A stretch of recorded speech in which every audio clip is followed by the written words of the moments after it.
Hey guys, Pavlov here. I'm doing a video response to the Lazy Spoiled Kitty.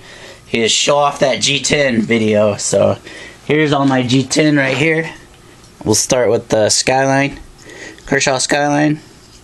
This is great G10. I think a lot of you have felt that. It's pretty good. It's not deeply checkered, but it's pretty grippy.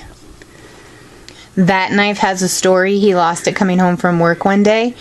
Couldn't find it, was all bummed, had me convinced, you know, how bad the knife felt. I was shopping for replacements So we started shopping for replacements, and then after Christmas we're cleaning up, and he found it underneath my kitchen table and some stuff the puppies had hid. The baby puppies. And it was all eaten up. So now I don't gotta buy him a replacement. Well, that's okay, because I love this knife. It's I also bought him that knife all by myself. Yep. Bought it all by yourself. I said I needed a gentleman knife for my work at a clothing store, and she picked that up. So good job, babe. This is a Smith & Wesson. It says Homeland Security. It says this is G10, but I don't know. Could be. Could be. That was a Christmas I looked present. it up. Yep. A couple years ago. Yeah, you can find these pretty cheap. $10 nowadays. So, very good. It's a good quality knife. Isn't yours a limited edition? It just says first production, but, you know, who knows how many they made, so. Oh, look, I almost cut myself, but.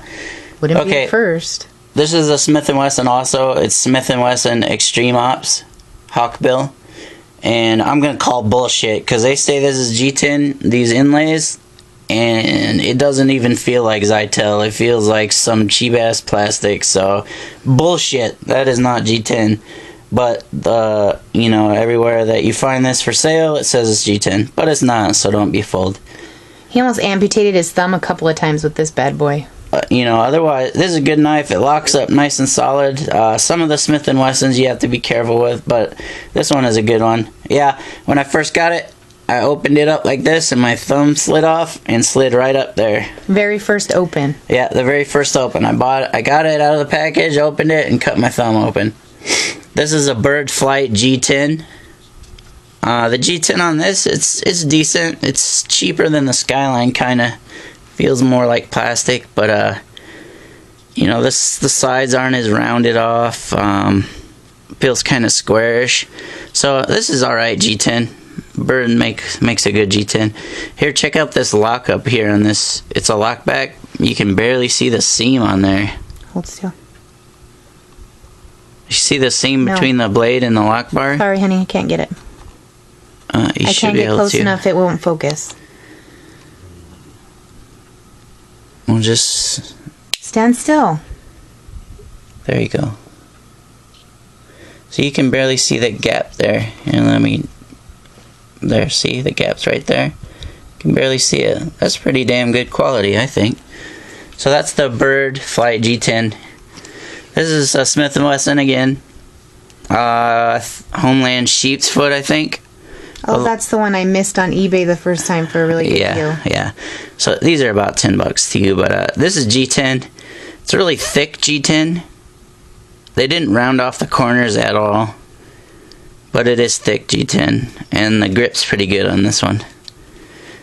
So he likes that style of knife blade because it's easy to sharpen. Yeah, it's perfectly straight.